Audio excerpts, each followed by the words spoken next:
Listeners, pernah dengar tentang terowongan Raja Hizkia? Raja Hizkia ini menurut Alkitab pernah membendung aliran sungai Gihon dan mengalirkannya ke dalam kota saat menghadapi kepungan Raja Asyur. Satu lagi, bahwa Alkitab adalah otentik dan dapat dibuktikan. Yuk ikuti terus fakta Alkitab kali ini tentang terowongan Hizkia.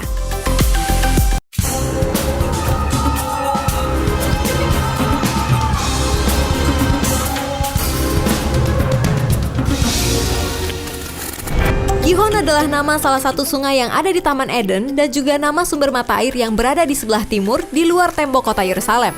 Dari Gihon inilah mengalir air segar yang mengalir ke kolam Siloam yang terkenal itu. Pada tahun 700 sebelum Masehi, Raja Hizkia memerintahkan para pekerjanya untuk membuat sebuah terowongan di batu yang keras. Terowongan itu dibuat sebagai jalan menuju sumber air Gihon dan berfungsi untuk mengalirkan air ke dalam kota Yerusalem. Hizkia ini juga telah membendung aliran Gihon di sebelah hulu dan menyalurkannya ke hilir ke sebelah barat ke kota Daud.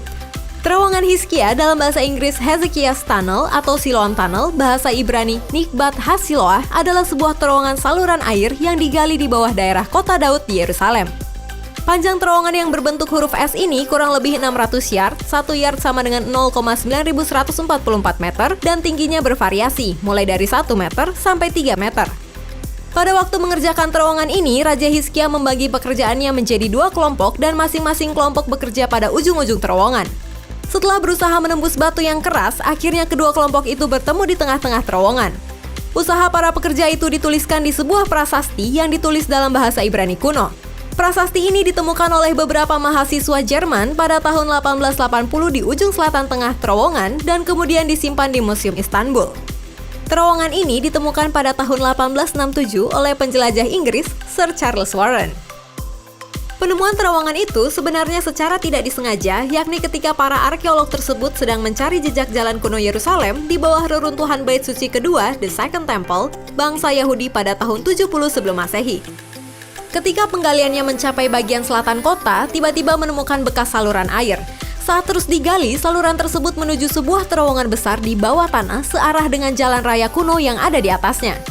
Kami sedang mencari jalan besar itu dan tiba-tiba kami menemukannya, ujar Eli Sukron, pejabat dinas purbakala tersebut. Mengapa Hizkia memerintahkan para pekerjanya untuk membangun terowongan Hizkia ini? Terowongan yang disebut sebagai terowongan Hizkia ini dibuat pada waktu Sanherib, pemimpin Asyur akan menyerang dan mengepung kota Yerusalem. Pada masa itu, apabila suatu kota dikepung, ada 2 hal yang harus diperhatikan sehubungan dengan perairan. Pertama, menghilangkan sumber-sumber air yang dapat digunakan musuh-musuh untuk keperluan pasukannya. Kedua, menjamin persediaan air yang cukup untuk penduduk kota. Harus diperhatikan supaya sumber air itu tersembunyi supaya tidak dapat ditutup atau diracuni oleh pihak musuh. Karena itu, dibuatlah terowongan Hizkia yang tersembunyi agar tidak terlihat oleh pihak musuh. Kepastian terowongan tersebut dibuat di zaman Hizkia didasarkan atas tarik pembuatannya yang tertera pada sebuah tulisan di dinding terowongan yang sekarang dikenal sebagai inskripsi Siloam, dan penelitian tarik radiokarbon pada bahan organik di lapisan dinding aslinya. Penjelasan Alkitabiah tentang terowongan Hizkia adalah sebagai berikut. Setelah peristiwa yang menunjukkan kesetiaan Hizkia itu, datanglah Sanherib Raja Asyur menyerbu Yehuda. Ia mengepung kota-kota berkubu dan berniat merebutnya. Ketika Hizkia mengetahui bahwa Sanherib datang hendak memerangi Yerusalem, ia berunding dengan para panglima dan pahlawannya untuk menutup segala mata air yang terdapat di luar kota dan mereka itu bersedia membantunya. Maka berkumpullah banyak orang, mereka menutup semua mata air dan sungai yang mengalir dari tengah-tengah negeri itu. 2 Tawarik 32 ayat 30. Hizkia ini juga telah membendung aliran Gihon di sebelah hulu dan menyalurkannya ke hilir ke sebelah barat ke kota Daud. Hizkia berhasil dalam segala usahanya.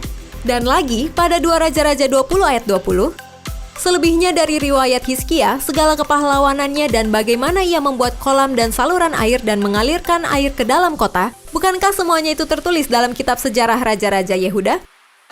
Nah, demikian fakta Alkitab tentang terowongan Hizkia. Sekarang, terowongan Hizkia menjadi salah satu tempat wisata di Israel. Satu lagi bukti bahwa apa yang tertulis di Alkitab adalah benar dan meninggalkan jejak sejarah yang bisa dibuktikan. Jika kamu merasa diberkati, silakan klik tanda subscribe dan nyalakan loncengnya. Ada pertanyaan atau permintaan benda atau lokasi mana yang ingin kita bahas? Silakan tuliskan di komen.